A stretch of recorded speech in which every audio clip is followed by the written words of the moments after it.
Welcome back to the channel. This is Trinity Storm and you are watching second part of What If Naruto Became the Demon Dragon Rider. If you enjoy this video, please like, share and subscribe to the channel. Now wasting no more time, let's start the story. After 2 years. Most of the time, it was quiet in the forest around Konoha. Birds sang, and deer, rabbits, and other animals in the woods kept looking for food and running and hiding to avoid becoming it. A similar chase was going on in one part of the forest. Only the hunter wasn't going to eat what it caught. And Iwa Chunin ran as fast as he could through the trees. Blood was all over his face and right arm. It was also all over his chest. He gasped for air as he fell, but he got up and kept running. Behind him, a shadow moved through the trees, following the Chunin as he stumbled and ran. The Iwa Chunin slipped and fell into a small stream. He gasped as he fought to get back up, splashing water all over. He ran quickly and hid behind a fallen log, where he grabbed a kunai with his good hand. He carefully stood up and peered over the log. Except for the small stream and his breathing, everything was still and quiet.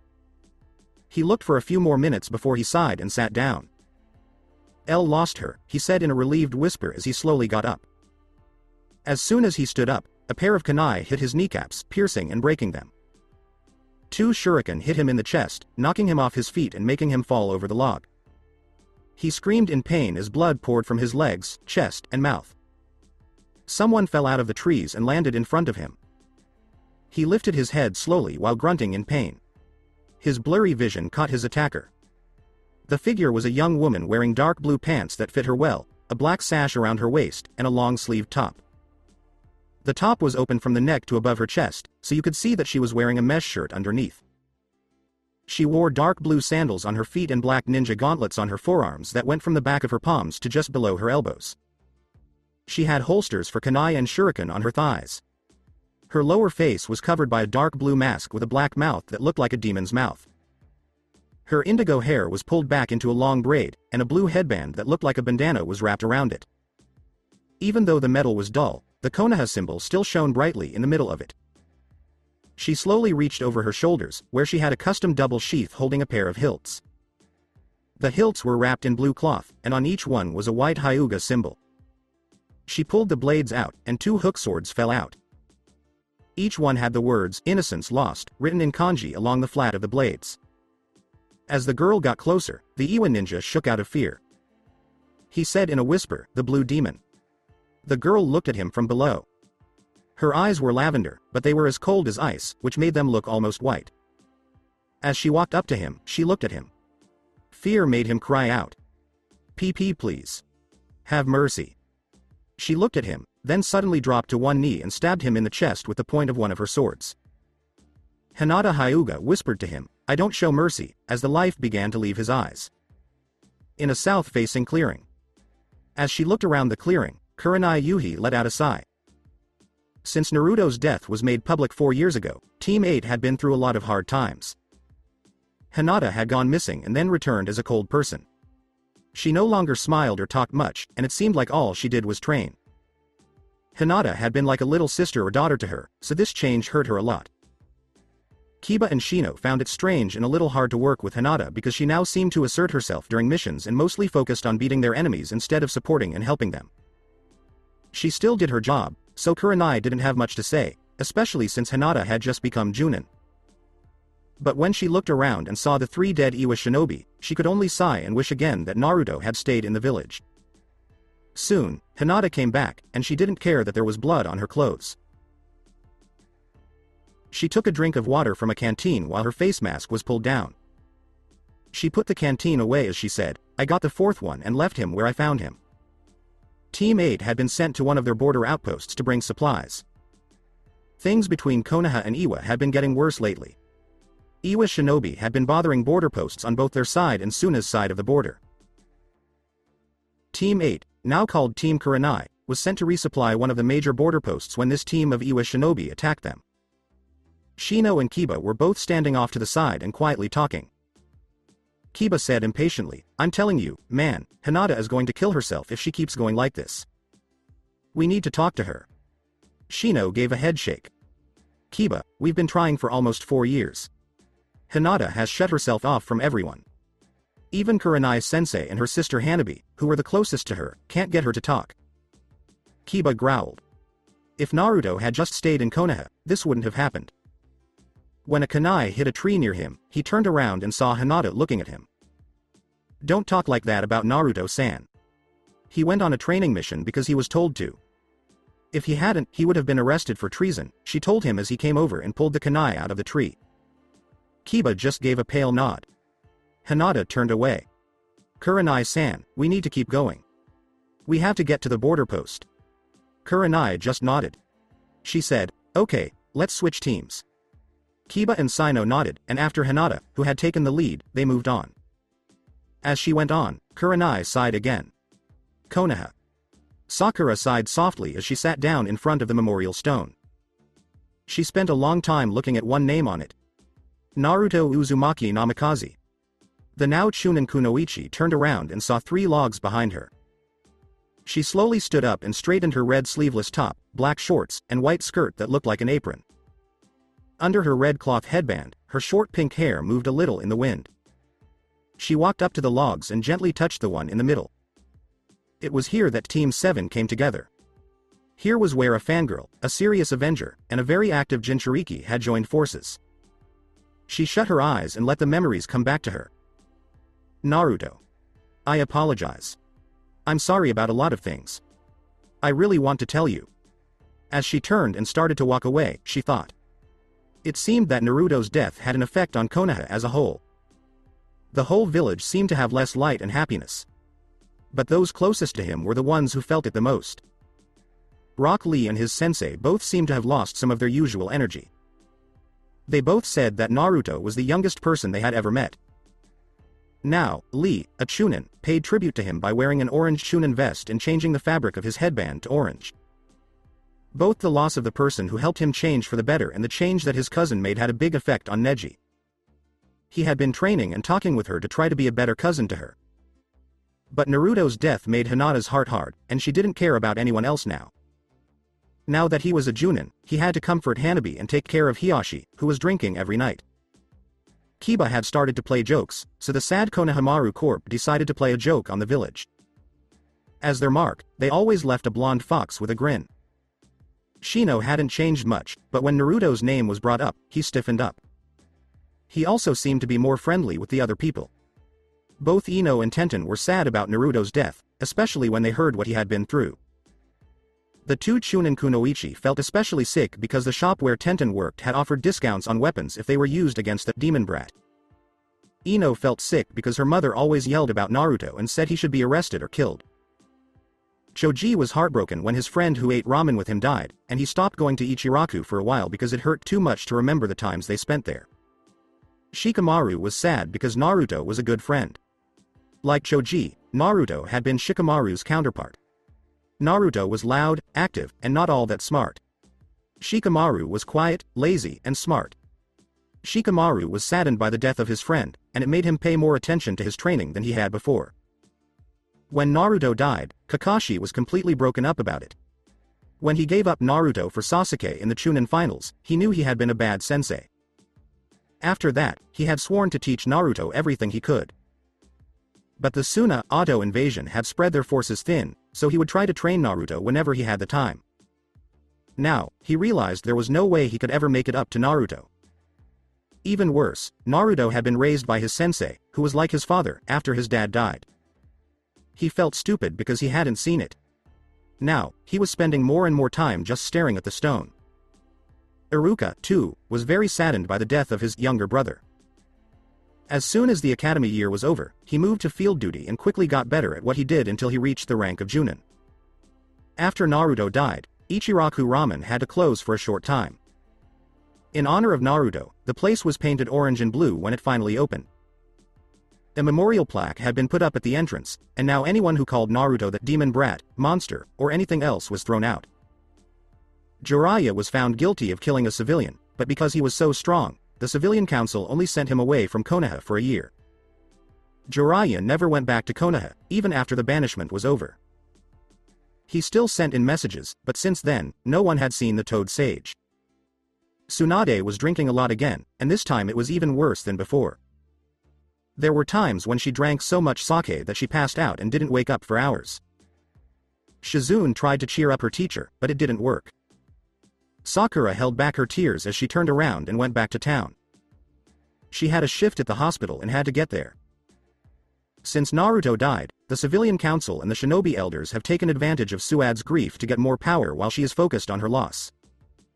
Slowly, Tsunade's job was becoming less important and more like a show. Some of the other villages, like Iwa and Kumo, had also become more aggressive because of this. They could tell that Konoha was getting weaker, so they started to attack its troops and borders. As word spread that Sasuke Uchiha had killed Orochimaru, Oto had been quiet for a while. This gave the people of Konoha hope that Sasuke would come back. But instead, he had vanished, and only a few people had seen him in different places. Now, Oto was also making trouble for Konoha. It was said that Oto had a new leader who was rebuilding the village in preparation for an attack on Konoha. Konoha's forces were getting stronger because of all these threats. All of the medical ninjas had to be on time and ready in case a team with injured people or injured prisoners came in. When Sakura got to town, she stopped because she could hear two Chunin talking about something. It seems the demon dragon rider has struck again. Yeah, look at that, he got an SS in the bingo book, said the person holding the book. When that name was said, Sakura got cold. A mysterious figure appeared out of nowhere about 2 years ago. A mercenary who is taller than 6 feet, wears black demonic armor, and is said to have a black dragon as a pet. He had begun as rumors, small stories about a warrior who helped poor villages deal with bandits and rogue ninjas. Then, over time, he got stronger and killed bigger and bigger targets. He didn't become known to everyone else until about a year ago. A group of Kumo ninjas found the bodies of 2 Akatsuki members that had been cut up and were starting to stink. Since neither body had a head, it was impossible to tell who they were. Soon after, though, the black-armored warrior who called himself Oni, brought the head of Kakuzu to Waterfall Village and the head of a truly dead Hidan to Hot Springs Village. Everyone went crazy after that. This man had killed the 2 immortal brothers of Akatsuki all by himself. He had suddenly become someone that everyone in the elemental nations was watching. Or they would if he wasn't so hard to find. As Sakura thought about some of the stories she had heard, she shivered again. This warrior was very cruel in battle, tearing his enemies to pieces without any remorse. She prayed in her head that she would never meet him or that, if she did, she wouldn't be his enemy. A small town near the line between grass and earth. The Dancing Grass was a place where the people of the small border village in the west of Grass Country could get together for a hot meal and a bottle of sake and talk about what was going on. And it was a popular place for people to stop on their way through town. But on this day, there weren't many people in the tavern. Iwa raiders had been attacking the village and the area all the way to the border of Fire Country for almost a year. Since business was down, people were saving money instead of buying a bottle of sake to drink with friends. A figure sat in one corner and drank from a small cup. He was a tall man, but it was hard to say what he looked like because of what he wore. He was wearing a long-sleeved black robe that was a bit loose. The robe stopped at his waist, but both the front and back had tails that reached his knees. He wore a pair of black pants and boots under this. The robe had a hood that covered his face and made a shadow over it. He wore a silver sash around his waist that held 2 long knives.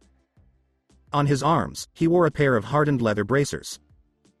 As he was sitting there, a man who looked scared came over and sat down next to him. He looked at the man in the hood and said, I've heard that there's been a lot of talk about demons lately. The man gave a nod. So I've heard. I wish there was a way to let them know there aren't any here, the man said, becoming even more nervous. But that would be a lie, wouldn't it? The man in the hood asked as he kept his face in the shadows of the hood and looked up. The scared man gave his full attention to the person in the hood. He said, So, it is you. The man in the hood said, Call me Oni. Now, what do you need? As he poured himself and the other man another cup of sake. Well, the Iwa shinobi have a fortified base, and they've been raiding our village on their way to fight with Konoha. We can't do anything about it, and Konoha won't, either, unless a war is actually declared. Can you please help us? Oni sat there for a few minutes and just looked at the cup of sake in front of him. Then he drank it all at once and gave a nod. He said, Okay, I'll do it for 50,000 ryo. The man's eyes blinked. He asked, why such a low price? Oni chuckled darkly. Normally, I wouldn't do it for less than 5 million, but since it's Iwa Shinobi, that's a discount. Since your village is poor, that's another discount. And because it's a real challenge, that's a third discount. The anxious man gave a nod. I'll get the money. Please take care of them in the meantime. Oni nodded as he drank the last of his sake, paid the bartender, and got up to leave. Looks like I've got a busy night. As he went to the northwest, he said. That night, 2 miles beyond the edge of Earth, Ru-Take, Red Mountain, a fortified border post, was one of Iwa's strongest border bases.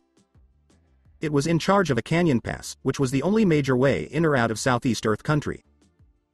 Any large attack force would have to go through the Ru-Keikoku, Red Canyon, or head north or west to the major passes and fortresses there. A group of 100 Iwa shinobi who were well-trained raiders lived in Ru-Take.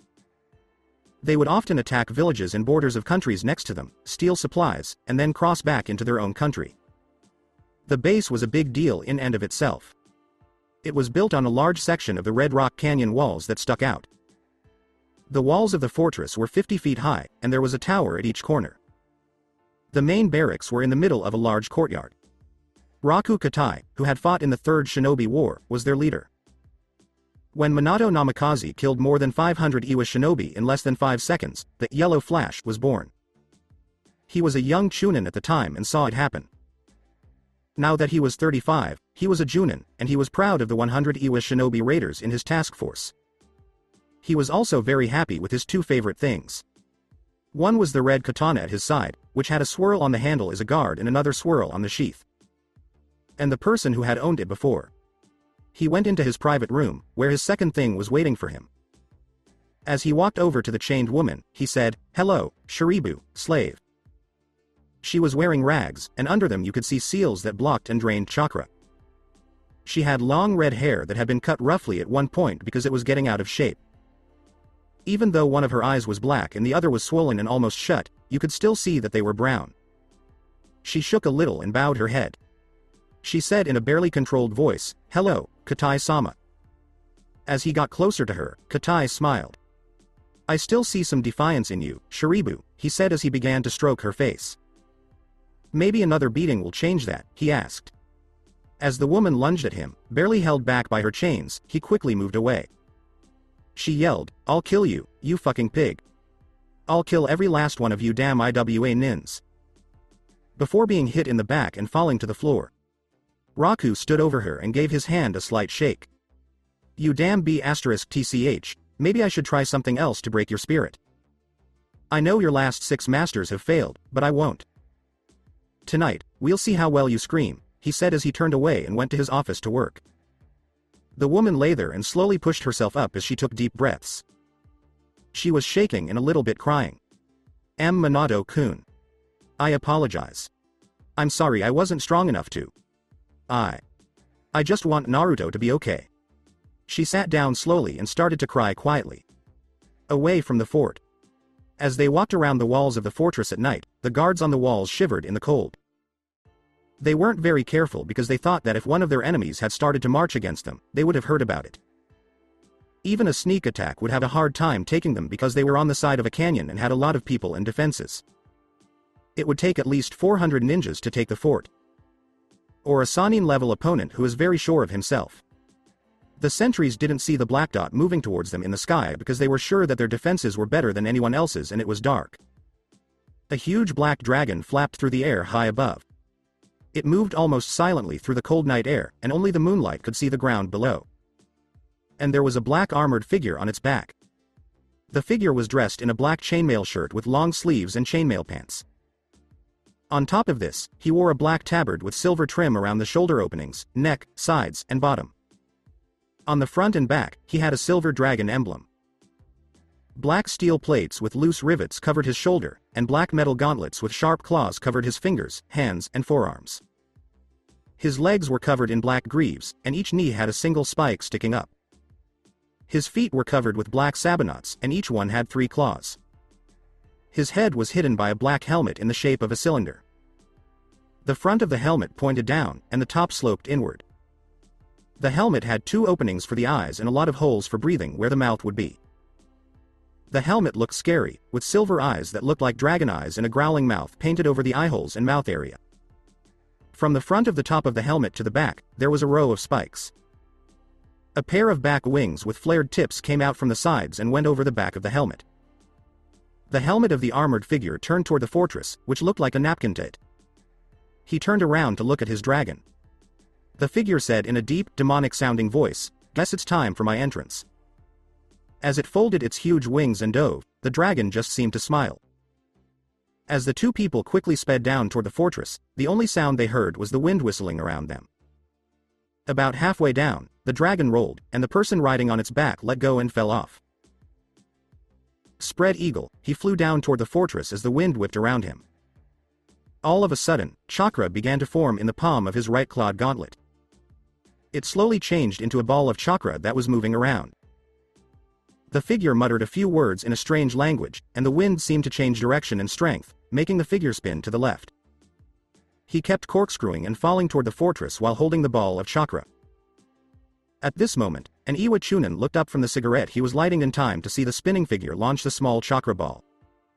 He knew what it was right away, though, because every Iwa shinobi knew what it was and feared this jutsu. Attack! He yelled as the chakra ball slammed into a wall nearby. It caused a huge explosion of stone that sent shards all over the place. Stone pieces got stuck in the Chunin's right eye, chest, and throat when he fell. As the person got closer to the fortress, the black dragon flew down and grabbed him with its claws. Down below, Iwa shinobi rushed to the barracks, but the first group was burned to a crisp when the dragon let off a stream of flames on them. Their bodies, which were burned and still smoking, fell to the ground. Above, the dragon dropped the figure, which flipped over and landed on one hand and knee. As Iwa shinobi came at him, he slowly stood up and held out his right hand as a red aura started to grow around him. As he slowly looked up, a long, curved blade jumped into his hand. The Iwa shinobi stopped moving when his eye slits all of a sudden lit up blood red. The figure laughed in a dark way as it swung its sword at them. He suddenly charged and swung his sword, saying, "Play time." When Raku left his room, he ran right into an Iwa Junin. He yelled, "What's going on out there?" The warrior seemed to have tried everything. The man screamed, "The demon! It's the demon! He's come for our souls!" Until Raku hit him. "Get a hold of yourself!" He yelled as he shoved him to the side and ran to a nearby window into the courtyard. He was shocked by what he saw. A black armored man was killing his shinobi at a very fast rate. Several people already had their bodies, limbs, and blood all over the ground. The armored man used his left hand to block a shinobi's kunai as he drove his sword through the shinobi's stomach. He cut to the side, sending organs and blood flying as he blocked a tonto that was coming for him.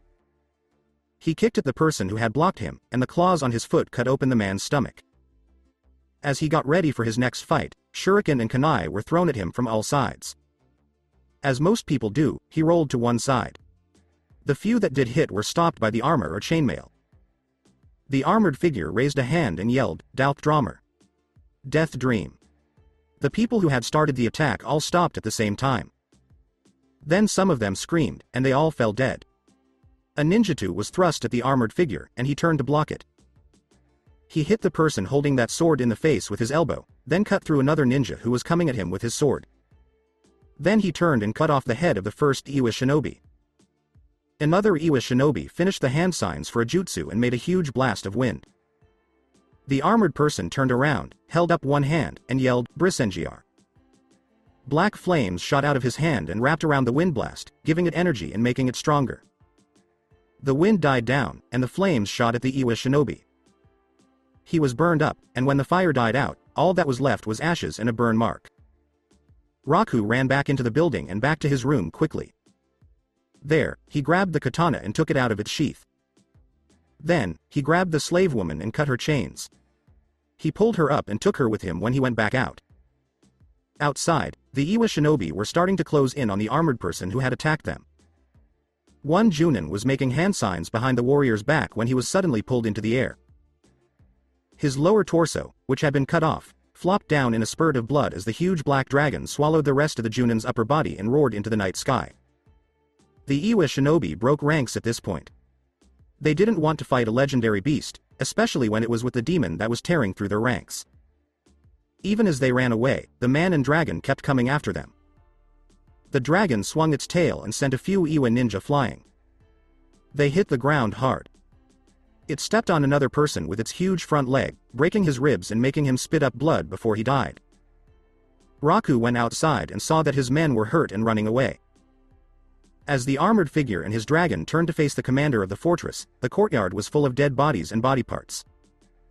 The famous demon dragon rider raised his sword and pointed it at Raku. "You've lost this fight. Give up the woman and go back to Iwa to tell them what happened here," he said, his eyes glowing red behind his blood-stained helmet. As he held the sword to the woman's throat, Raku laughed. "Ha! You really think I'm that done? She'll be my insurance policy that you don't kill me," he said as he pulled her up. He moved toward the gate. The figure in armor laughed back. He looked at Raku and said, "Wrong move." Raku suddenly felt a lot of pain as he let the woman and the sword go. Before he knew it, those glowing red eyes were right in front of him. He fell back, but the pain was getting better. He fell backwards as the figure laughed. "You fool. I have power like you wouldn't believe. If I wanted to, I could kill you with a single thought. But I won't. I have more honor than that. You can stay and fight to the death, or you can run away like your men. It's your choice." As he moved back, he kicked Raku a discarded ninjutsu. Raku looked at it and then picked it up and ran. He swung at the figure, but it blocked his attack with its long blade and hit him back. Raku moved to the side and then hit with a thrust. The man pushed it to the side and then hit him in the face with his elbow. Raku fell backwards, but he used the time to review hand signs. Earth hammer, earth style. Rocks fell from the ground and piled up on his left hand to make a huge hammer. Raku laughed as he charged with his sword in his right hand and his hammer in his left. As the armored figure fought against this new attack, he laughed. Good, good. A real challenge. He blocked an overhead strike from the ninjutsu and then backflipped away from the sword. When he touched the ground with his left hand, he landed and skidded a little. Raku charged forward and swung his hammer down hard. The armored figure slashed at the earth hammer with his sword, breaking it and also cutting off Raku's left hand. Raku screamed in pain and jumped back, but when the black figure started his attack, he had to block again. The long, curved blade was shining from all sides, above, below, and in the middle of the room. Slowly, it turned into a blur that Raku couldn't keep up with. Raku was knocked back by a long cut that went from his shoulder to his hip. There was a flash of light and a spurt of blood. Slowly, he looked up at the armored man, whose bloody sword was dripping from it. As he charged, the armored man laughed in a dark way. Raku also charged. The two cut at each other, there was a clang, and then nothing happened. Slowly, the blade of the ninjutsu came away from the sword, followed by Raku's head and torso, right along the diagonal cut that had already been made on his chest. The armored figure slashed his sword to one side, sending blood flying, then spun it and put it back in its sheath at his side. Behind him, the powerful dragon let out a roar of victory into the night sky. The armored figure, who was known as the demon dragon rider, gave a nod to his horse before turning to the woman, who had moved out of the way of the fight and picked up the katana that had fallen. She shook a little as she saw this man coming toward her. He asked her, "Are you hurt?" The woman stopped and winced as she slowly shook her head. The man sighed and held up a glove with claws. The woman jerked back hard, and the man moved back a step. He said in a soft voice, "I'm just going to heal you." When the woman nodded, the man walked toward her. "You have a lot of bruises and bumps. Did he beat you a lot?" he asked as his right hand started to glow and the wounds started to heal. The woman gave a nod. "Yes," she said with a soft laugh, "I was too spirited for him and all my other masters." The man gave a nod. As he finished healing her, he told her, "I see. Well, you don't have to worry about that anymore. If you tell me your name and where you live, I'll gladly take you there when I'm done here." The woman slowly agreed. "My home is Konohagakure no Sato. And my name is Kushina Uzumaki Namikaze," she said. The man got stiff. He asked, What was that?" in a voice that sounded more like a person's. She said, "My name is Kushina Uzumaki Namikaze, and I'm the wife of Minato Namikaze, the Yellow Flash and Yondaime Hokage of Konoha." The man just stood there for a moment before slowly reaching up and taking off his helmet strap. Kushina couldn't believe what he was seeing as he slowly took off the helmet. His hair was hidden by a chain-mail hood that he wore on his head. But his face could be seen. The blue eyes, the 3 whisker marks on each cheek, and the rough beard that was growing on his face. Kushina gasped and stared at her with wide eyes. Mom? He said in a soft voice. He gently touched her face as she stood there. She reached out to him slowly, her eyes moving back and forth. Naru. Too? She asked as she passed out. The last thing she saw and felt was him catching her and calling her name. Then everything went dark. The only light in the cave where it was built came from the fire. Naruto leaned against a wall and looked at his mother's sleeping body. He sighed as he cleaned and polished his sword and looked back at the flames. Soon after his mother passed out, he sent clones to the fortress to free the slaves and get back the stolen goods and supplies. The clones took the supplies and wealth back to the village, but they didn't get paid for the work. After that, he left and headed southeast to Wave Country, which had become his home base since that terrible day. Flashback. After the blinding flash of light stopped, Naruto fell to the ground and started to pant hard. He got up slowly and groaned as he did so. He asked, "Anixia, are you okay?" "Yeah, you?" As he went into his mindscape, he thought, "Yeah, but what about that fox?" He soon came to the big cage. He yelled, "Oi! Where are you, Kyuubi?" "Here, master," the fox's voice rumbled from behind the bars, but when the fox came out, it didn't look mean. "Master? What are you talking about?" Naruto asked, confused and angry. The fox pulled its head back, and then a person showed up. This figure was a young woman wearing a black kimono with a red obi and a red 9-tailed fox design along the bottom of her kimono. She had long hair with red and black streaks that went to the middle of her back.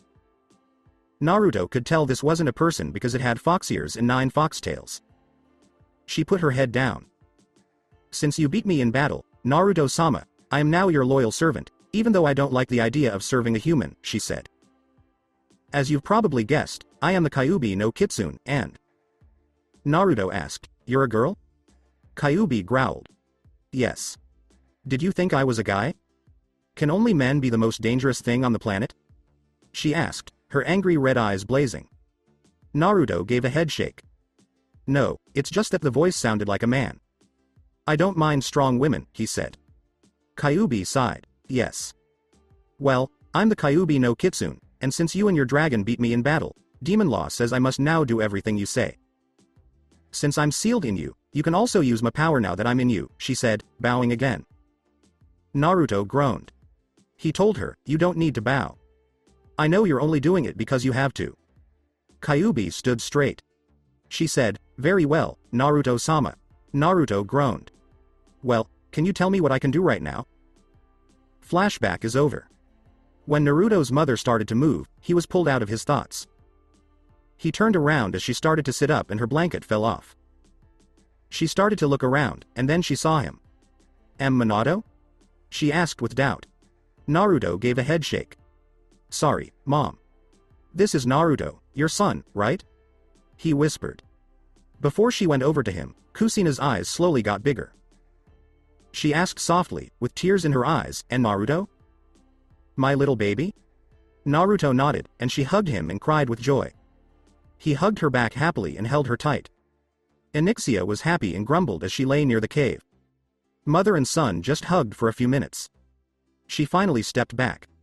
She gently touched his face and whispered, "My son, my boy, look at you, you're so handsome."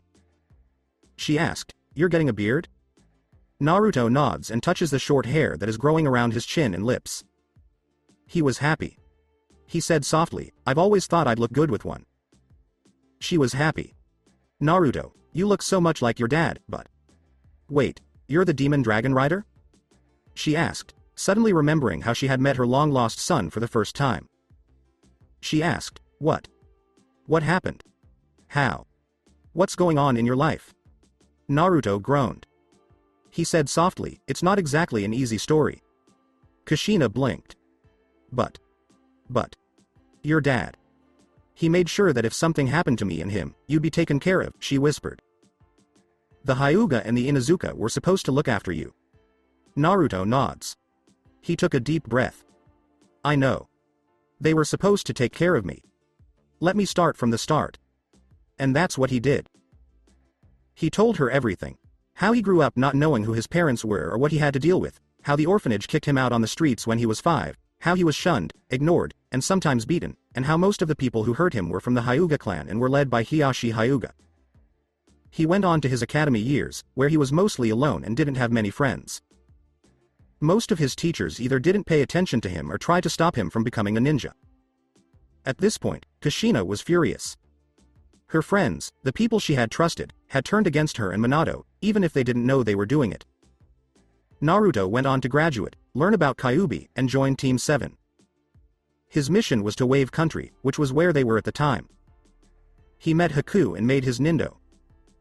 The Chunin exams, Gaara, Hinata, the invasion, bringing Tsunade back to be Hokage, Sasuke leaving to join Orochimaru, and his attempts to bring him back, along with all his other adventures, led up to his training trip. Then, starting 2 years into the training trip, he told her what had happened, how he had been blown into the canyon, how Aragon had helped him get better, how he had become a dragon rider, and how Aragon had died. After I put him to rest, Kyuubi tried to take over. Me and Onyxia there, he said, pointing to his dragon, which made a small rumbling sound, were able to beat her back, which made her work for me. Onyxia and I both got some of her power. Kushina slowly nodded. So, you can command Kyuubi? She asked in shock. Well, I can, but I usually don't, Naruto said with a smile. She doesn't bother me in any way. She has helped me a lot by showing me what I can do with her powers. Kushina thought about what she had heard. So, you became the demon dragon rider after that? She queried. Naruto nodded. Yeah. I took everything I could use from Aragon's cave and took it to Wave Country, which is close by. Kushina blinked when she had an idea. Wait. I asked you about your life in Konoha, and you told me. How did you know I was your mom and Minato was your dad if no one told you? Naruto took a deep breath and reached over to the wall, where he saw a pack. He took it and pulled out a scroll, which he gave to her. This, he said, is. This scroll helped me decide that I wouldn't go back to Konoha and let them know I was still alive. It was written by Dad. He turned back to the fire and said, to Hiruzen Sarutobi. Kushina looked at him, then opened the scroll slowly. Hiruzen Sarutobi. As the Yondaime Hokage of the village, these are the last things I want you and the village to do. I know Kushina will be happy to take care of Naruto when I leave. But if something happens to Kushina and she can't take care of Naruto, he should be taken in by his godfather Jiraiya, Hiyashi Hyuga, or Sume Inuzuka. Give him this letter when he becomes a genin of Konoha. It contains his inheritance from me. I know the council will give you trouble because some of them will probably see Naruto as the Kyuubi or just hate him for carrying the demon. But remind them that a respected Jinchuriki is more likely to protect his home than one who is looked down upon. When I die, you will be the Hokage. Led well, old man. Minato Namikaze, Yondaime Hokage. Kushina looked up. Why? Why didn't it happen? Why didn't he do what I told him to do? She asked softly. She spoke quietly. I don't know, Naruto said, closing his eyes. Yet. I do know this, though. The seal that held the scroll together was broken twice. There was some leftover chakra from when it was just that, and the blood seal at the bottom, which holds Dad's jutsus, was almost activated twice. Again, there were traces of chakra and blood from 2 different people. He said, it didn't work because it seems to have been changed so that it only works with Namikaze's blood. Kushina let out a gasp. Then. You mean? 2 different people tried to get to Dad's jutsus by opening the scroll. He left the scroll, his notes on how to make it better, and he threw another branch on the fire as Onyxia grumbled in worry and anger. As she rolled the scroll back up, Kushina just shook her head. Your dad. He always told me how much he loved that town. He used to talk to me about how important Konoha was to him. He gave his fucking life for the village. And they betrayed him. She shouted, slamming her fist into a wall. Betrayed his son and family. Damn it. She said, slamming her fist into the wall again as tears ran down her face. Naruto just put his hand on her shoulder to make her feel better, and Kushina stood there for a moment before turning to look at him. What did you do to get it? She queried. Naruto took a deep breath and said, I found this scroll the night I stole the forbidden scroll of sealing. It had both my name and Sarutobi's name on it, so I took it. But because of everything else that happened that night, I forgot about it and didn't think about it again until I went on my training trip. Even then, I was so busy that I didn't have time to read it. When I finally read it after I mentally defeated Kyuubi, Kushina just looked at it. So Sarutobi couldn't even do what Minato asked in his last moments. Jiraiya, Hiashi, and Sume couldn't either. Naruto looked at her, and Kushina looked at him. Mom. What happened to you, do you know? I mean, how did you become a slave to the Iwa? He asked. I'm not sure, Kushina said, shaking her head. I remember seeing Minato take you away so he could seal you. Then a doctor came in. He said he had to give me a shot to protect me from getting sick. The next thing I know, I'm in chains in a cell. The only clue I have is that the guards outside said something like, "Those root ninjas are so damn creepy." Naruto nodded. Well, that's a start, he said. I hope we can find the person who did this to you. Kushina nods. Yes. I hope. She said. Naruto sighed and looked at her. So, Mom, he said. Would you mind telling me your story? I don't know anything about you except that you were a kunoichi from Uzu and were very dangerous with a katana. Sure, son, said Kushina with a smile.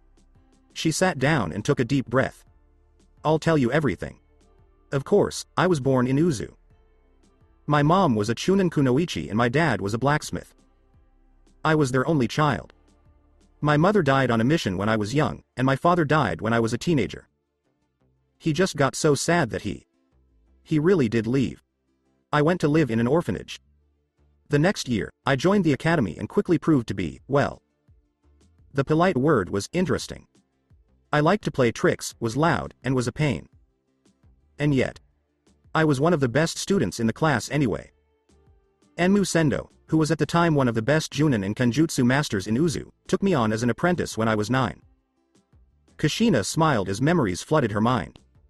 He was a rather grumpy man who always said I was a waste of time and should be on a regular team instead of being an apprentice. I learned over time, though, that it was his way of telling me I was good. He trained Uzu pretty hard, but that was because Uzu was small and all of our ninjas had to be the best. As Kushina's smile faded, Naruto nodded. Eventually, I got a field promotion to Chunin because I couldn't go to a Chunin exam by myself. Around the same time, Iwa ninjas caught Enmu by surprise and killed him. Since he was one of our strongest ninja, they had been waiting to take him out. Even then, it took 20 of them to fight him, and he killed more than half of them before he was killed. She held on tight to her katana. This was the last thing he gave me. He gave it to me when I got a promotion, she said with a soft smile as she stroked the sheath. Naruto looks at it. He said, it's a beautiful sword. Kushina smiles and nods at him as she hands it to him. He slowly took it out of its sheath, revealing a slightly curved, single-sided sword, and said, this is truly beautiful. Kushina gave it back. Yes. It was stained with the blood of many of Iwa's shinobi, she said, raising her voice. The Third Shinobi War started after Enmu-sensei died. And Uzu was stuck between two of our enemies who were trying to hurt us. Kumo is in the east, and Iwa is in the northwest. Naruto nods. Uzu. What happened was written about. Suna sided with Kumo and Iwa against Konoha and a number of minor countries, including Uzu. But before they could get help, Iwa and Kumo attacked and killed everyone in Uzu. Kushina laughed sourly and said, that might be true. But we made the jerks pay for it in a big way. They lost the lives of more than 2,000 troops just to take our walls. Taking the city cost another 1,000 lives. Some refugees who were being watched by the few remaining shinobi, like me, were able to get away. The rest gave up their lives to help us get away and keep the enemy at bay. The last one set off a huge number of bombs that blew up the whole city. If it weren't for Uzu's sacrifice, Kumo and Iwa would have had twice as many troops for their battles against Konoha. Suna would be their main attack force while they built up their numbers. It's one reason why Suna left the war and joined forces with Konoha in the middle of it. Because Iwa and Kumo forced them to do all the really dangerous attacks and assaults. Naruto put his hand on her shoulder, and she looked up at him with a smile on her face as she wiped away her tears. We went to Konoha, and the Sandaime gave us the right to live there. I did become a Junin, and then I joined the Anbu of Konoha. And that's when I met your dad. Her smile grew wider. We were, in fact, on a mission together. I had seen him walking around the town. He was strong and looked good, but I always thought he was a womanizer because so many girls were drawn to him. He turned out to be nothing like that. During the mission, one woman practically threw herself at him, but he politely turned her down. After that mission, we got to know each other better and became friends. He liked ramen just as much as I did, it turned out. Oh. Tucci used to joke that he didn't need customers as long as we came to his shop. Kushina's smile got smaller as she said, "Your dad actually proposed to me at Ichiraku. He said he knew I didn't like fancy places, so he chose our favorite place to ask me to marry him. I hit him on the head and told him that was an exception, then gave him a hug and said, yes." Her smile went away. We got married about 5 months after the end of the Third World War. Your dad became the Yondaime. And I became pregnant. Your sister. What? Naruto blinked. I have a sister? He asked with wide eyes. Kushina looked down. You had a sibling. She was very pretty. Her hair was a slightly lighter shade of red, and her eyes were brown. She got sick when she was a year old. We took her to the hospital, where they had to take her to do some tests. Not even an hour later, the doctor ran out and told us that someone had put him to sleep and taken her. She started crying again. We looked for weeks, inside and outside of the village. But we never did find her. We never found Tayuya, our little girl. Naruto stiffened. That name. I've heard it before. I can't remember when, but I heard it outside the village. He put that thought aside as Kushina went on. After that, I was so sad. Heartbroken. Your dad thought it might have been Iwa, but Jiraiya's network of spies found out that no Iwa ninja had crossed the border in months. In fact, only allied shinobi had crossed the border recently, and none of them had even come close to Konoha. She gripped her sword even tighter. Naruto slowly agreed, and then he said, "It must have been someone on the inside." Kushina nodded slowly, yes. We never did find out who, though. We moved on in the end, but we never forgot. But when I found out I was going to have you, things got even better. We were so happy to be able to have a second child. One that we would keep safe this time, she said with a shiver. I did not succeed, though. She said, I wasn't there for you. Naruto gave her a hug. Don't say you're to blame. You had no choice. You were taken away from me. Don't get mad at yourself. Kushina just hugged him back and cried softly into his shoulder. Naruto just held his mom and rubbed her back softly. Anisa's head snaked in, and she gently poked her snout against Kushina's back. Kushina looked up as the dragon gently rubbed her snout against her. Kushina smiled and gently rubbed Onyxia's snout with her hand. Onyxia let out a soft rumble of thanks and then turned her head back. What now? Kushina asked her son. She queried. Naruto sighed. We'll find out what Konoha has done. They hurt me and you, and we're waiting for the right time to get revenge for what they did, he said. Kushina gives a slow nod and says, okay. Besides, I'll have more time to spend with my son. Naruto smiled and said, I'd love to spar with you when you're ready. As they talked, they both laughed. 4 months later. As Tsunade looked at the report in front of her, she sighed. So. She said, it started. A group of 100 Iwa shinobi had crossed the border, taken a Konoha outpost, and sent a message saying that Iwa was declaring war on Konoha.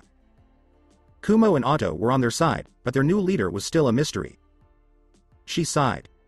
Konoha would have a hard time. Suna would stand with them, but only because Naruto had helped their new Godem Kazekage, Gaara. Kusa, Hoshi, Yuki, and a few smaller countries would also help, but only because Naruto had helped them. As she looked up at the 4 pictures of the former Hokages, she took a deep breath. Why am I still here at all? She questioned them.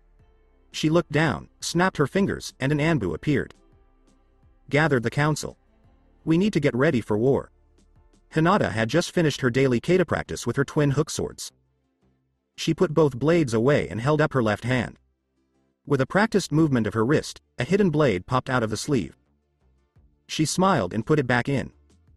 She turned around just in time to see her younger sister Hanabi come through the door. The now 14-year-old Chunin stopped, her eyes widening, then she looked down, stood to the side, and whispered, "Nei-chan." Hinata just looked at her and said, "Imo-udo," without any feeling, as she walked past her. Hanabi shuddered and then started to cry a little. When she was younger, she looked down on her older sister because she was so weak and stuttering. But when she heard that her sister almost died at Neji's hands and in other missions, her heart softened, and she began to warm up to her sister. They were starting to become like regular siblings when the news of Naruto's death came. She shivered again as she thought about the day she finally got to see her sister after hearing about Naruto. Flashback. Hanabi stood in the courtyard with her father nearby. Today, she was supposed to spar with her older sister. Hinata walked out of the courtyard when the door opened. She was wearing her usual black tank top, black pants, and mesh under armor under the tank top. Hinata didn't say a word to Hanabi. She just looked at her coldly and then bowed her head sharply to her father. She and Hanabi both got into a ready position. Hinata didn't hold back at all from the start, and Hanabi had no chance. 3 minutes later, Hanabi was crying in pain on the ground, her legs and arms completely paralyzed, and she had been hit hard in the stomach. Hinata just snorted in disgust. "Imo-udo, you're a loser." The older Hyuga girl said as she left, "You need to get stronger." Flashback ends. Now, Hanabi wanted her old sister back more than ever. She didn't care if she had to be branded with the caged bird seal, as long as Hinata was her older sister again and not this cold shinobi. Hinata walked through the Hyuga compound with her weapons drawn. Even the main members of the clan moved out of her way and avoided making eye contact with her, which was fine with her. Hiyashi was sitting at his desk with a bottle of sake close by. In front of him was a picture of himself, his twin brother Hizashi, and Minato when they first started at the academy. They had been best friends for over a year already. He just stared at the picture without any emotion while taking a sip of sake from the bottle. "Look at us now. Hizashi is dead for me, Minato is dead protecting the village, and I'm still alive to be a traitor to both. I couldn't protect Neji and I attacked Naruto. Kami, please take me now." When someone knocked on his door, he put the bottle down and said, "Come in." "Hiyashi Dono, the Hokage has called a meeting of the council," said a branch member as they walked in. "She says it's quite urgent." Hiyashi nodded as he stood up and said, "Thanks." He straightened his robes and said, "You may leave." He took one last look at the picture, sighed, and left. Council room of Konoha. When Hiyashi finally got there, the council members, both civilians and shinobi, were talking. He just sat down, and Tsunade nodded as she slowly stood up. "I'm sure you're all wondering why I'm starting this meeting.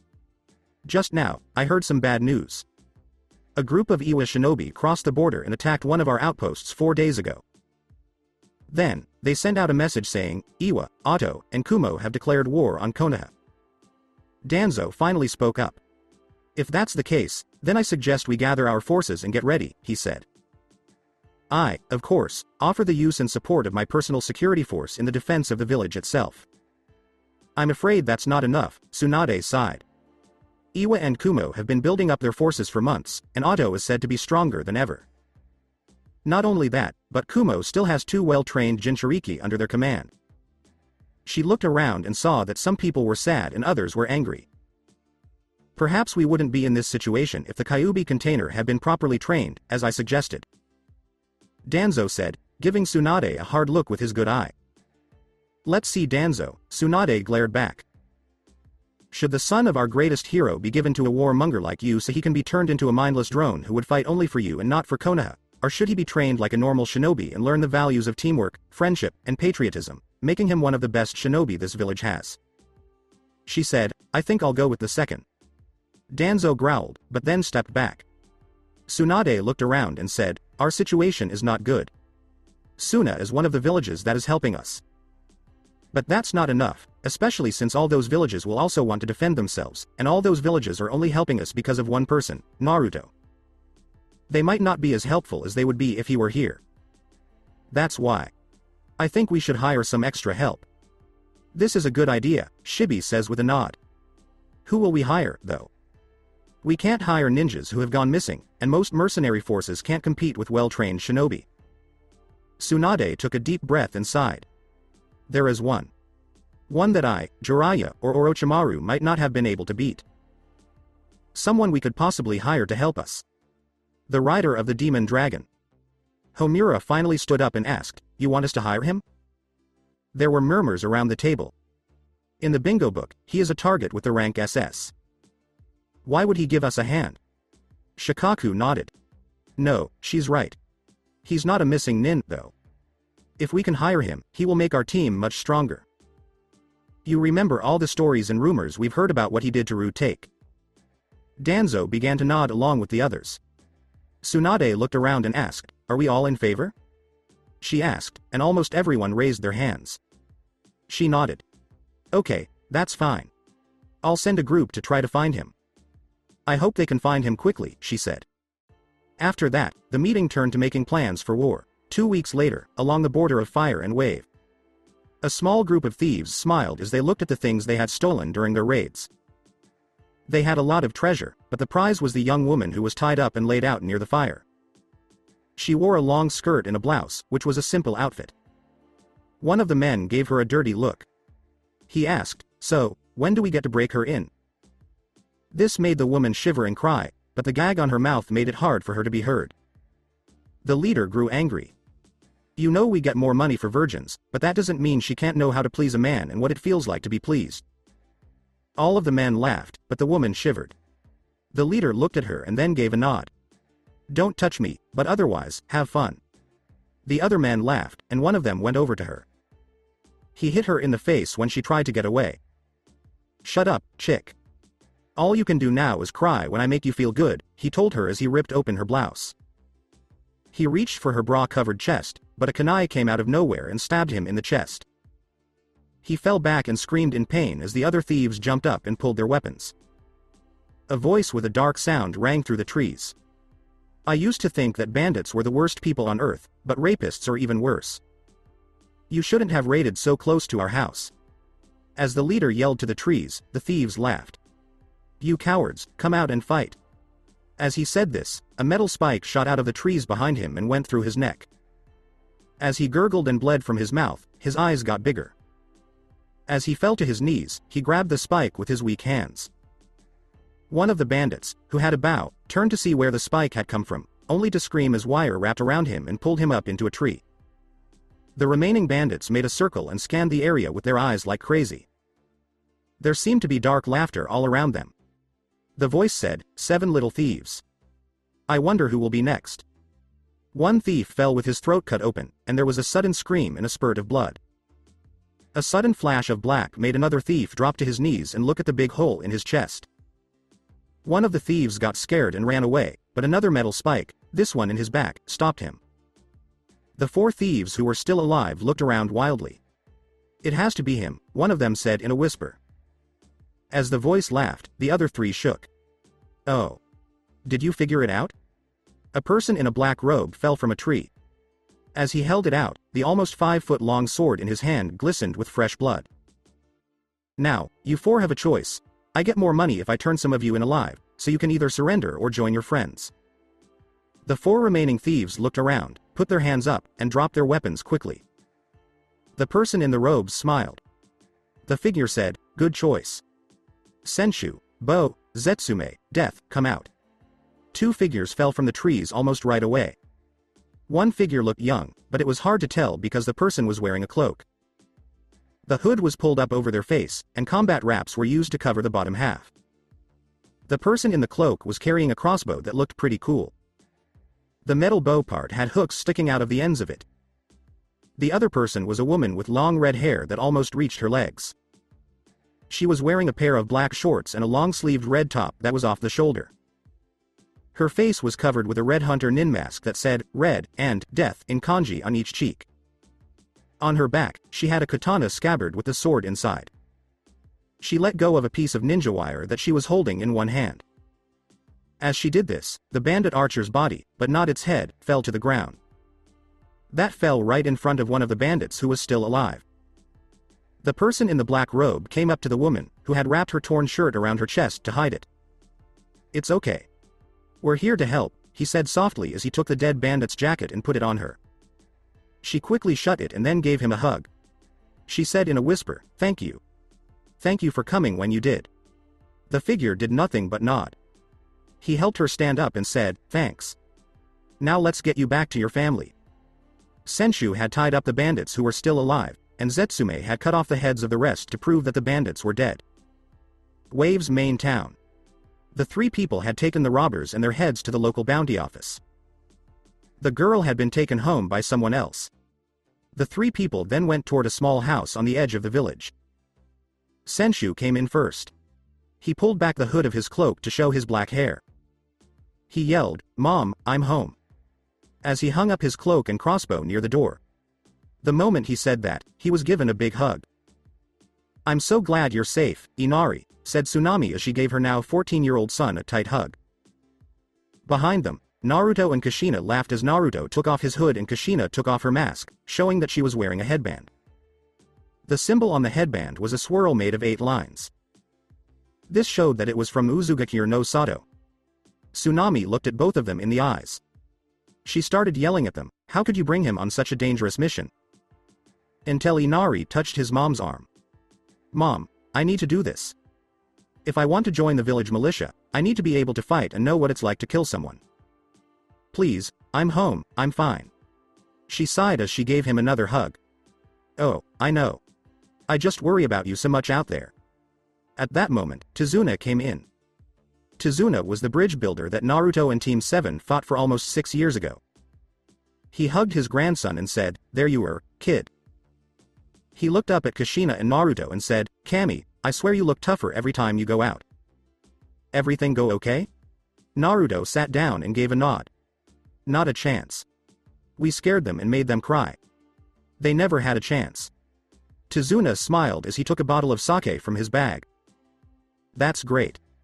Naruto went to see Tizuna and his family soon after he got to Wave Country to let them know he was okay. They were happy to see him again, especially after hearing that he had died. Naruto had asked them to keep his existence a secret for the time being. As she went to the kitchen, Kushina smiled. "So, who's hungry? I could really use some ramen." Tsunami went charging after her. She yelled at the redhead, who pouted, "Oh no, you don't. We're eating something healthy." Soon after Naruto brought his mom to meet this small family, Tsunami and Kushina became good friends. When Naruto looked at Tizuna, who had calmed down, he just laughed. "Hey, old man, what's wrong?" he asked. Tizuna groaned. "A group of shinobi from Konoha came to town looking for you, or more specifically, the demon dragon rider." Everyone got nervous, and Kushina came out of the kitchen. "Why are they here?" Tizuna nodded. "They must have heard that you hang out in Wave when you're not on missions, because they asked where they could find you. I think Konoha wants to hire you, kid."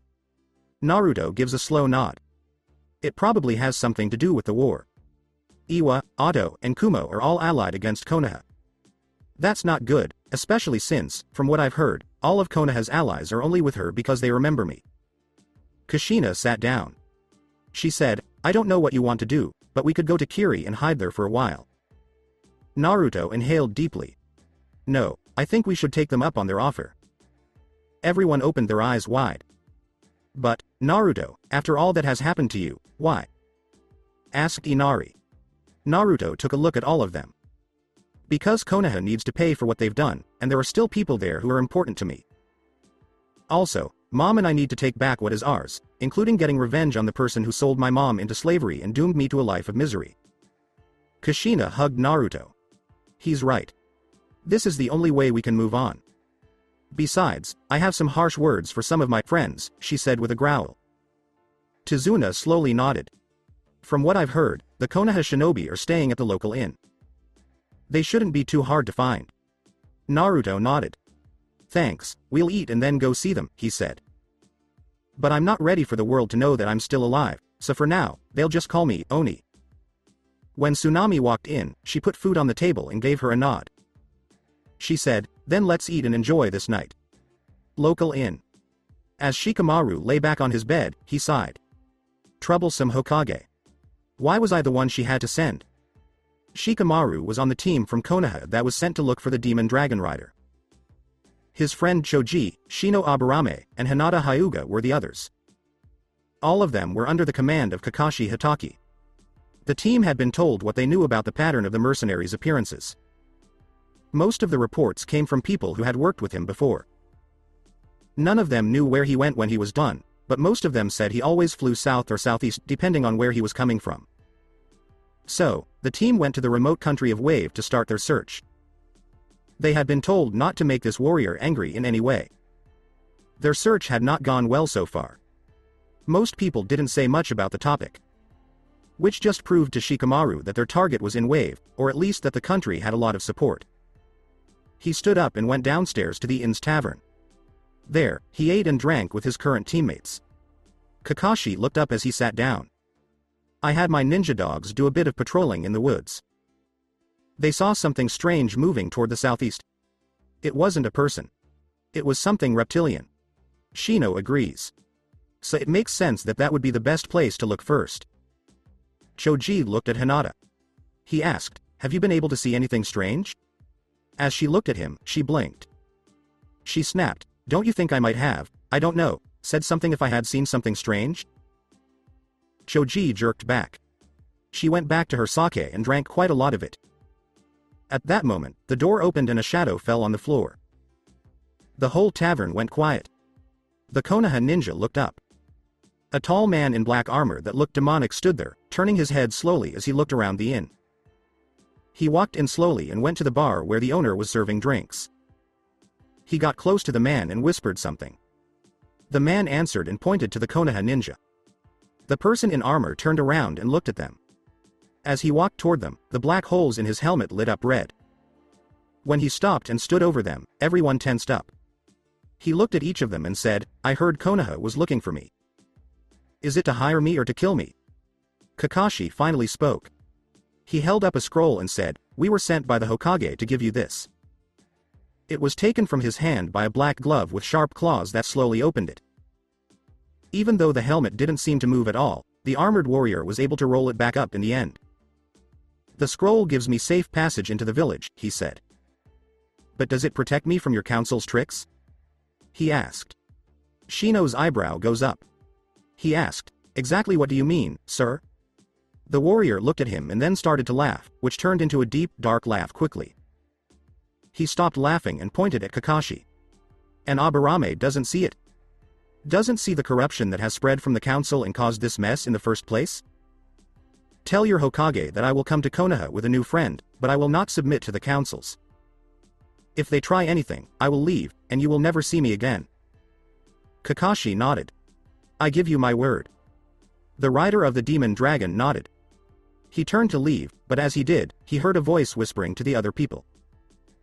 Hinata whispered, he doesn't look like much, but I bet that most of his enemies died because he scared them and caught them off guard. Shikamaru shook his head. Normally, I'd agree with you, but did you feel his power? I think he's the real deal. Kakashi nods. We'll talk to Hokage-sama about this, and hopefully the council won't mess things up. Even though Hinata's words confused Naruto, he gave her a smirk as he left. What's been going on while I've been gone? Kyuubi said, didn't you see? That girl's eyes are amazing. The last time I saw eyes like those was on her cousin's face. Naruto blinked. No way. Hinata wouldn't be like him. I wouldn't be too sure, Naruto. I think you'll need to learn more, but it's interesting that you care. Naruto groaned. It's because I've realized that she's been a great friend to me, but I haven't been one in return. So, I want to fix things. Kyuubi laughed as she went to bed and said, right. Baka Oni Kitsune. Naruto muttered to himself as he went back to Tizuna's house. Hinata used her Byakugan to keep an eye on the door back at the inn. She was surprised that she couldn't see past the armor, which made her angry. I can't see what's going on behind that armor of his. Are we sure we can trust him? Kakashi looked sad. Hinata, stop. All we can do is trust him to follow his contract, or at least the money. If we can offer him good terms, he'll fight for Konoha. Hinata made a face. I hope you're right, she said. I'd hate for him to turn against us in the middle of Konoha. Then she went to practice. Shikamaru sighed, as Choji just ate. Troublesome. He muttered. Choji nodded. Later that night, while Onyxia and Kushina slept, Naruto moved slowly to the very back of the cave he had turned into his home. He slowly got down on one knee and opened a hole in the wall by pushing on it. He went down it until he got to a room that was pretty warm.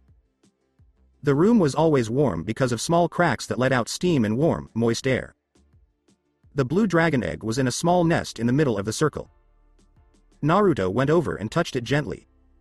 He said in a soft voice, "I hope I can find someone for you soon." He kissed it softly and stood up to look around. "If I move to Konoha, I'll need to find a place to store it." He turned around, walked out, and shut the door behind him.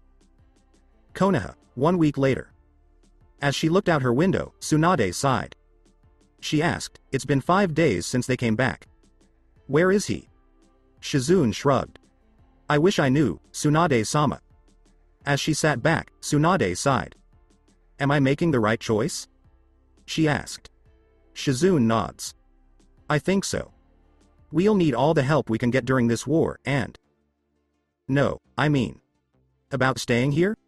Being Hokage? What's the point? I mean, the council has shown how shallow it is when they say Naruto was a great hero and that his perseverance against overwhelming odds is admirable. 4 years ago, they were almost always calling for his blood. Now, they treat him like Sasuke, she said. Shizune gave a sigh. Tsunade-sama, where else could you go? Back on the road, dodging debt collectors and gambling your life away? Naruto did something I didn't think was possible. He gave you a reason to live again. If you leave, you're just throwing that back at his memory. Tsunade gave a sigh. She said with a wry smile, "You're right, and I hate you for it." Shizune just giggled. She said, "I love you too. Now, please, you have a lot of paperwork to do." Tsunade sighed and walked back to her desk, where she started signing papers. 2 Chunin were talking to each other as they looked at the tree line from the outside wall of Konoha. One person said, "I heard that Iwa put a reward of 1 billion ryo on the rider's head." The person nodded. "Yeah, and they have him listed as flee on sight unless with main army. No one has had that rating since the Yondaime, though the Yondaime just had flee on sight. After all, that Hiraishin made short work of their army at the Battle of Tani no Kawa, Valley of Rivers." The first Chunin gave him a nod. "Don't you know? My grandfather told me about it. He was there when I was a student at the academy. 1 minute, almost 5,000 Iwa ninjas were coming at them, and the next, they were all dead or wounded and falling. Then the Yondaime appeared, covered in blood, breathing hard, and looking over it all. I wish he was here. We could use him now, in this war," said the other person in a serious tone. "Hell, we need his son. Did you see what that Naruto kid did at the Chunin exams? He was spamming shadow clones left and right. If only he'd been trained right and was still alive, we could have." "What's that?" he asked, as he saw something in the air coming toward them. As she read her last piece of paper, Tsunade smiled. She put her pen in her ink and was about to sign it when she heard a loud noise that shook the earth. The ink ran all over the page. She threw her pen and the torn-up paper away in anger and turned to her window, but stopped in shock and fear. A huge black dragon was flying around her village, and it let out another scary roar. Down below, people were screaming in fear, children were crying and wailing, and ninjas were running to different places to fight this possible threat. The dragon dropped quickly toward the square in front of the Hokage's tower. It spread its wings before landing in a graceful way. Tsunade ran out of the tower and into the square. Dozens of Konoha's shinobi were ready for battle and stood around the square. The dragon stood in the middle, its gold eyes moving from person to person. Its nostrils got bigger and smoke came out of them. When Tsunade looked at the dragon, she saw the saddle on its back and the 2 people sitting in it. One was a woman who was wearing a mask and had long red hair, a red top, and black shorts. The other figure was what caught her eye. He wore black armor from head to toe, and some of it looked very scary. His helmet had a face of a snarling dragon on it, which scared her a little. The figure in armor slid off the saddle and onto the ground, then helped the woman with red hair down. Tsunade looked for weapons as they moved forward. The woman was carrying a katana with a swirl symbol on it. It was in a red sheath. She also had a holster on her right leg and a pouch for her kunai and shuriken. A sword was sheathed at the side of the armored figure. Since the sheath was almost 4 feet long, the blade inside was probably about the same length. On his back, he also had a tear-shaped shield. As he turned to pet the dragon's neck, he saw that the dragon was painted in silver on a black shield. The pointy part was where the dragon's tail came out. Its neck curved back at the top, and thin flames shot out of its open mouth. The armored person lightly touched the dragon's neck, which made the dragon move, flap its wings a little, and then fold them back against its body. The person in armor nodded, then turned around and walked toward Tsunade. Nearby ninja tightened their grips on their weapons or got ready to do a jutsu.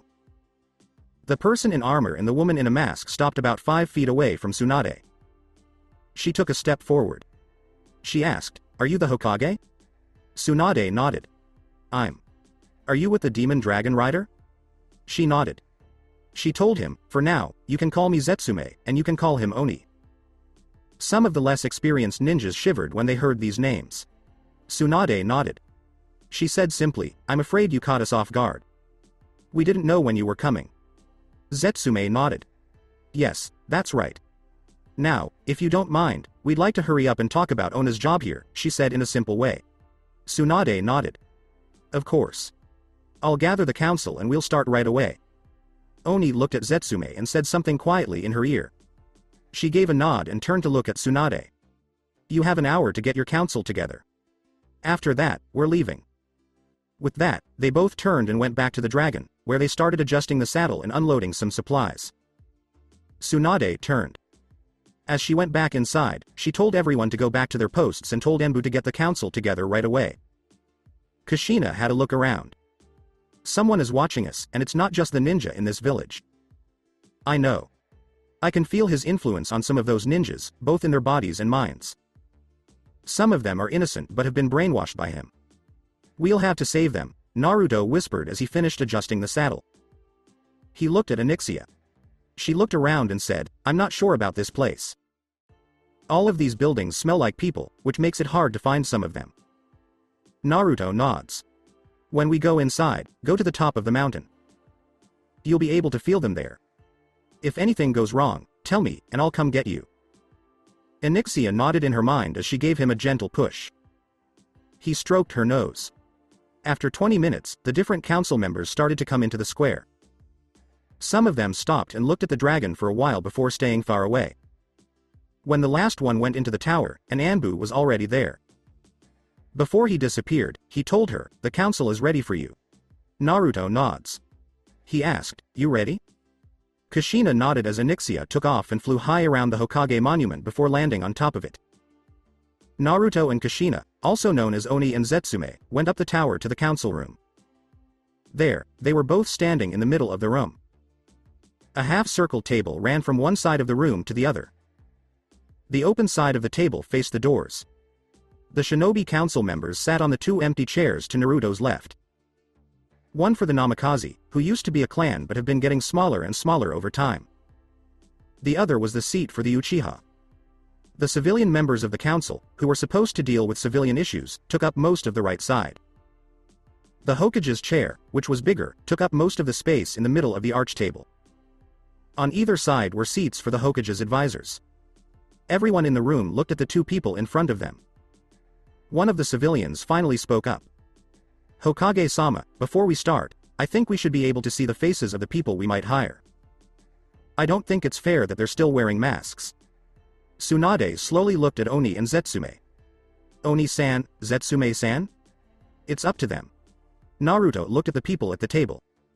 "My true identity is just as important to me as the jutsu and bloodlines of the clans in this room. I won't take off my helmet or tell anyone who I really am unless I choose to. As for Zetsume, it's up to her." Zetsume also looked at them. "After the contract is signed, I'll tell you who I really am," she said in a simple way. Tsunade sighed and nodded. "Okay, look over the contract we've given you, and then we can talk about the terms of your job." Both Oni and Zetsume took a contract and started to read it. After less than 2 minutes, Oni slowly stood up and looked at the council.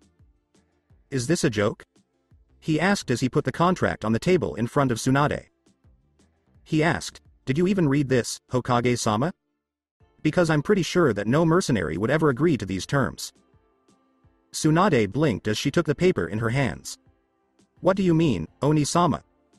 My advisors told me this contract was good." As he walked away, Oni laughed.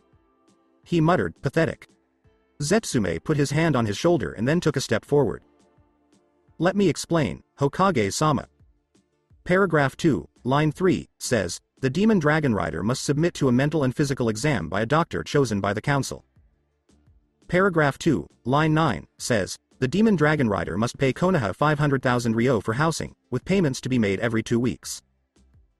Paragraph 4, line 5, says, should the demon dragon rider ever harm Konoha or its people, refuse an order. Oni put his hand up. And this was the clincher.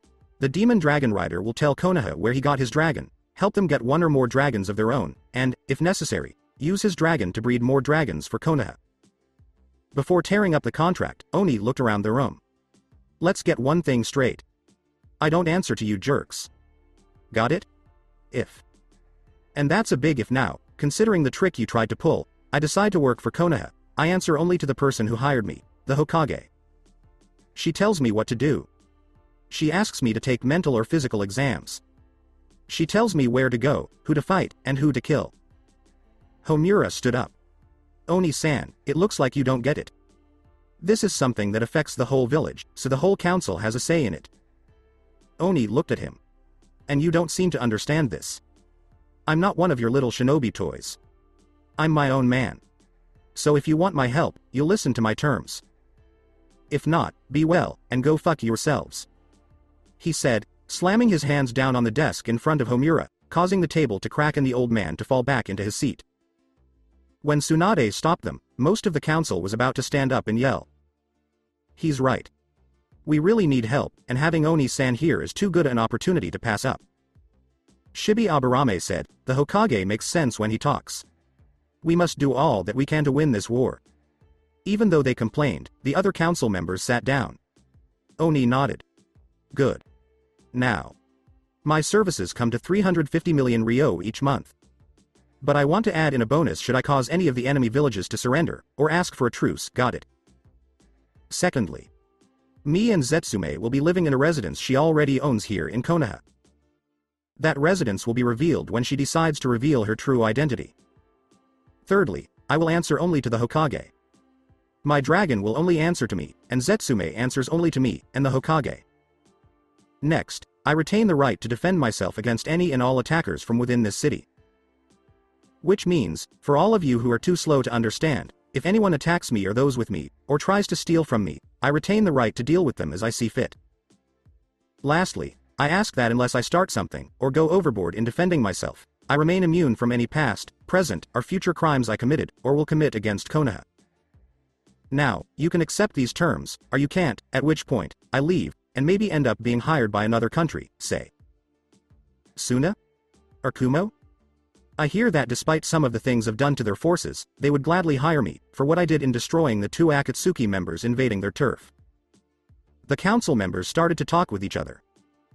Danzo and a few of the other civilians gave him dirty looks. Both of the adults were also pretty sad. In the meantime, the shinobi tried to figure out how dangerous he was. They already knew he was at least Sannin level because he had almost single-handedly destroyed an Iwa fortress. Plus, he had killed the immortal brothers of Akatsuki. At last, the 2 groups turned around and went back to the middle. The shinobi council was represented by Shibi. We, the clan leaders of Konoha, think Oni-san's requests are reasonable, but we do want to know if his pay can be cut to 100 million ryo per month. Oni took a moment to think. The least I'll pay for a war is $250 million. Take it or I'll leave. The shinobi gave a nod, while the people around them grumbled. Danzo stepped up to speak for them. The civilian council still wants the Oni-san to get a physical and take on an apprentice. We also won't let him off the hook for any crimes he might commit against Konoha in the future. Oni looks at him, as does Zetsume. Danzo-san, I will only get a physical with a doctor of my choice if you do the same. It bothers me that your eye and arm aren't healed even though you have the great Tsunade Senju as your Hokage. Danzu's eye grew bigger, and then he glared at Oni. His eye almost boiled with anger, which most people in the room didn't notice. Okay, I'll take back the physical exam. Oni nods. As for the apprentice, well, that's hard to do. You see, unless you have another dragon rider around here, I can't teach my skills. Only someone with a bond to a dragon will be able to learn my skills. If one does show up, and I like them, I'll be sure to teach them. But, I'll give up the last one. I don't plan on committing any more crimes anyway. Danzo sat down and continued to stare at the armored figure. What he didn't notice was the way Tsunade was looking at him. He does raise a point. Danzo has never talked to me about his arm or eye. What's going on? She turned to Oni and shook her head. Are we done now? The people in the crowd nodded reluctantly, but the clan leaders just nodded. Shizune had already started writing down the terms when Tsunade turned to her and smiled. She gave the paper to Tsunade. This is just a rough draft, but it will do until we have time to write the final version. Oni looks at it. So, once we sign it, the council won't be able to change the terms? Tsunade nods. Not unless the contract is null and void. As he signs it, Oni nods, and Zetsume does the same. Tsunade looks at it, nods, and then signs and puts her seal on it for all of Konoha. Danzo nods at that moment. Now, Zetsume-san, please take off your mask so we can find out where you live. Oni nodded when Zetsume looked at him. She reached up slowly and took off her mask. Almost the whole council gasped at the same time. Kushina Uzumaki Namikaze simply smirked. She said, "Hello, Konoha. I'm back." So that's it for today. I hope you guys enjoyed it. Don't forget to like, share and subscribe to the channel for more awesome stories like this. Thank you. See you all in my next video.